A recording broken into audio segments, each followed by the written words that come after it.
নমস্কার। আজকের ভিডিওটি একটু সাইবার ক্যাফে রিলেটেড, তাই যারা অনলাইনের দোকান খুলেছেন, রেল বা প্লেনের টিকিট কাটছেন, তাদের জন্য এই ভিডিওটা। আপনাদের দোকানে অনেক সময় ফ্লাইটের টিকিট বুকিং করার জন্য অনেক কাস্টমার আসে। স্বাভাবিকভাবে ফ্লাইটের টিকিটের দাম বেশ চড়াই উতরাই, মানে অনেক টাকাই টিকিটের দাম থাকে। ধরুন এই টিকিটটা কলকাতা থেকে মুম্বাই 19শে জানুয়ারি 2024-এর টিকিট, সকাল 5টা 5-এর টিকিট। কলকাতা থেকে সকাল 5টা 5-এ ইন্ডিগোর একটি ফ্লাইট আছে, সেটা ওয়ান স্টপ চেন্নাই, তারপর মুম্বাই পৌঁছাবে 11টা বেজে 35 মিনিটে। ভাড়া হলো 8,635 টাকা।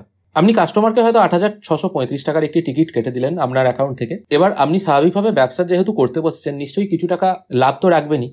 হয়তো অনেকে রাউন্ড ফিগারে 8,700 টাকা বলে, বা অনেকে তার থেকে বেশিও রাখতে পারে। অনেকে 1% বা অনেকে 10%ও রাখে, সেটা আলোচ্য কথা নয়।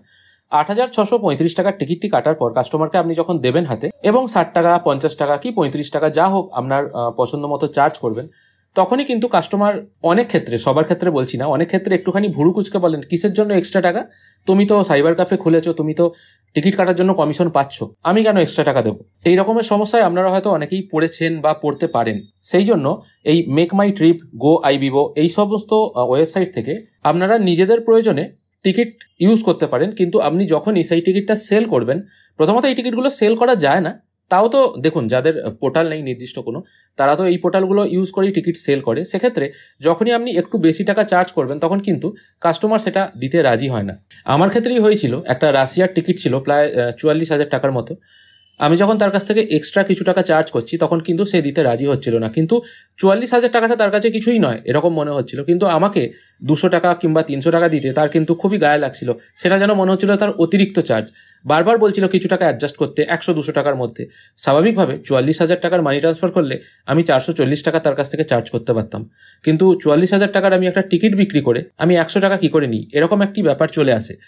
তার কিন্তু একটা বেস্ট অল্টারনেটিভ রাস্তা আছে, সেটি হলো যে কোনো এজেন্ট পোর্টাল ইউজ করা। আমি নর্মালি ফ্লাইট টিকিট বুকিং করার জন্য স্পাইস মানি ট্রাভেল ইউনিয়ন ইউজ করি। এবার ট্রাভেল ইউনিয়ন ইউজ করার সুবিধা হলো এটাই, খেয়াল করে দেখুন, 19শে জানুয়ারি 2024 কলকাতা থেকে মুম্বাই যে ফ্লাইট মেক মাই ট্রিপে পড়ছিল 8,635 টাকা, সেম টিকিট এখানে পড়ছে 7,844 টাকা। তাই স্বাভাবিকভাবে এখানে আপনি টিকিটের দামও কম পাচ্ছেন, এবং আপনার প্রয়োজন মতো আপনি কিন্তু এখান থেকে আপনার চার্জেস, মানে যেটা আপনি কমিশন হিসেবে রাখতে চান, সেটা কিন্তু আপনি এখান থেকেই অ্যাড করে দিতে পারবেন কাস্টমারকে। সেই প্রসেসটা আমি দেখাবো। দেখুন, আপনারা প্রথমে spice money travel union portal log in করে নেবেন। যাদের কাছে এই পোর্টাল নেই, তারা সরাসরি স্পাইস মানি আইডি ফ্রিতে পেয়ে যাবেন। প্লে স্টোর থেকে স্পাইস মানি অ্যাপটি ডাউনলোড করে কিছু প্রসেস আছে, রেজিস্ট্রেশন করে নেবেন, তাহলেই কিন্তু স্পাইস মানি অ্যাপটি আপনারা পেয়ে যাবেন। ওখান থেকে ট্রাভেল ইউনিয়ন আপনারা ফ্রিতে ইউজ করতে পারবেন। ট্রাভেল ইউনিয়ন ইউজ করার জন্য বা পাওয়ার জন্য সরাসরি এখানে ট্রাভেল ইউনিয়নের যে ড্যাশবোর্ডটা আছে সেটা এরকম হবে। অবশ্য ট্রেন সার্ভিস ইউজ করার জন্য, মানে রেল টিকিট বুক করার জন্য, এদের এখানে কিন্তু আলাদা একটা চার্জ আছে, ইয়ারলি পেমেন্ট করতে হয়। ফ্লাইট টিকিট কিন্তু ফ্রি, মানে কোনো রকম ইয়ারলি চার্জ নেই। আমি ফ্লাইট অপশানে ক্লিক করছি, এখান থেকে আমি সিসিইউ মানে কলকাতা থেকে মুম্বাই সেম ফ্লাইট সার্চ করছি। এখানে সার্চ হচ্ছে, আমি আপনাদের ভাড়াটা আরেকবার দেখিয়ে দিচ্ছি। 5টা 5 11:35 এটা হচ্ছে ডিপার্চার টাইম, এবং এটা হচ্ছে অ্যারাইভাল টাইম মুম্বাই। 8,635 টাকা ভাড়া। সেম ফ্লাইট ট্রাভেল ইউনিয়নে ভাড়া কিন্তু কম। তাই আপনারা যারা সাইবার ক্যাফে চালাচ্ছেন, আপনারা কেন ট্রাভেল ইউনিয়ন ইউজ করবেন না? দেখুন, আমি এটা শুধু ট্রাভেল ইউনিয়ন নয়, যে কোনো পোর্টালেই কিন্তু এইরকম রেটটা পাবেন। দেখুন, এখানে ভাড়া কিন্তু অনেকটা কম। টিকিট বুকিং করার জন্য সরাসরি এখান থেকে কিন্তু অনেকগুলো অপশন আছে, রিফান্ডেবল অপশন, এখানেও রিফান্ডেবল আছে, এগুলো সবই রিফান্ডেবল ফায়ার। সেই জন্য আমি এটা সিলেক্ট করছি। এবার ভাড়া কোন ক্ষেত্রে বেশি কম সেগুলো আপনারা একটু দেখে নেবেন। এবার যেহেতু দেখুন ফ্লাইট টিকিট এমনিতেই একটুখানি বেশ হেভি, মানে দামটা বেশি, সেই জন্য আমরা সবসময় চেষ্টা করি সব থেকে কম ভাড়ায় কি করে আমরা টিকিট পাই। সেই জন্য আমি প্রথম অপশানটা সিলেক্ট করছি, তারপর বুক অপশানে ক্লিক করছি। এখানেও দেখুন, এখনও 7,844 দেখাচ্ছে, এখানে 8,635 দেখাচ্ছে। এখানে আমি প্যাসেঞ্জারের নাম দিয়ে দিয়েছি, এবং প্যাসেঞ্জারের ফোন নাম্বারটা সম্ভব হলে এখানে দিয়ে দেবেন। এখানে আর কিছু ফিল করার দরকার নেই, সরাসরি প্রসিড টু পে অপশানে ক্লিক করবেন। তারপরেই আপনারা ওখানে একটি কিউআর কোড ওপেন হবে, সেখান থেকে পেমেন্ট করে দিতে পারবেন, অথবা ওয়ালেটে যদি আপনার টাকা থাকে ওয়ালেট থেকেও আপনারা পেমেন্টটা করতে পারবেন। পেমেন্ট করার পর আমি হিস্ট্রি অপশানে চলে এসেছি, হিস্ট্রি অপশান থেকে ফ্লাইট অপশানে চলে এসেছি।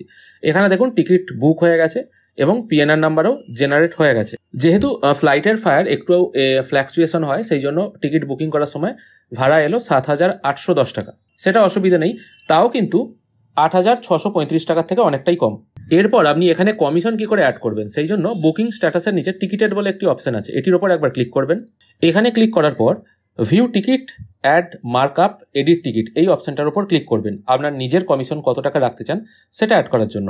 আমি এখানে অ্যাড মার্কআপ অপশনে ক্লিক করছি। তারপর কলকাতা মুম্বাই যে ফ্লাইট সেটা দেখাচ্ছে, এটার আমি এই অপশনটার উপর আবার ক্লিক করছি। এখানে ভাড়াটা দেখুন 7,810 টাকা 8 পয়সাই দেখাচ্ছে। এরপর অ্যাড মার্কআপ অপশনে আপনি আপনার প্রয়োজন মতো কমিশন অ্যাড করতে পারেন। ধরুন আপনি এখানে 100 টাকা কমিশন অ্যাড করবেন, সেই জন্য 100 করলেন। Show in fee and surcharge এই অপশনটাতেই টিক মার্ক রাখবেন, আর শো ইন ট্রানজাকশন ফি এই অপশনটায় টিক মার্ক দিলে 100 টাকাটা আলাদা করে শো হবে। আমি এটা করছি না, আমি এটা show in fee and surcharge এই অপশনটায় টিক মার্ক দিচ্ছি, তারপর সাবমিট করছি। দেখুন সাবমিট করার সঙ্গে সঙ্গে ভাড়া কিন্তু 100 টাকা বেড়ে গেল, কিন্তু এখানে 100 টাকা যে কোথাও অ্যাড করা হয়েছে সেটা কিন্তু বোঝা যাচ্ছে না। এখানে টোটাল ভাড়ার সঙ্গেই কিন্তু সেগুলো সব অ্যাড হয়ে গেছে। এরপর আপনি যখন টিকিটটা প্রিন্ট দেবেন, আমি এখান থেকে ডাউনলোড টিকিট করছি। খেয়াল করে দেখুন ডাউনলোড টিকিট করার পরেও কিন্তু ভাড়াটা 7,910 আসছে। এটা যদি আপনার মনে হয় আরও বাড়াতে, আপনি কিন্তু আরও বাড়াতে পারেন। এইভাবেই আপনারা কিন্তু যখন আপনারা ফ্লাইট টিকিট কাটবেন তখন কিন্তু আপনাদের ইচ্ছামতো কমিশন ফ্লাইট টিকিটে অন্তত সেট করতে পারবেন। কোনো রকম কাস্টমারের সঙ্গে ঝামেলা বা অন্য কিছু করার দরকার নেই। কাস্টমারকে আপনি ডাইরেক্ট যেটা প্রিন্ট প্রাইস আছে সেটাতেই টিকিটটা সেল করতে পারবেন, অথচ আপনিও একটা নির্দিষ্ট পরিমাণ সুবিধা গ্রহণ করতে পারবেন। আশা করি আপনাদেরকে বোঝাতে পারলাম স্পাইস মানি ট্রাভেল ইউনিয়ন থেকে টিকিট বুকিং করলে আপনারা কিভাবে আপনাদের নিজেদের কমিশন সেট করতে পারবেন।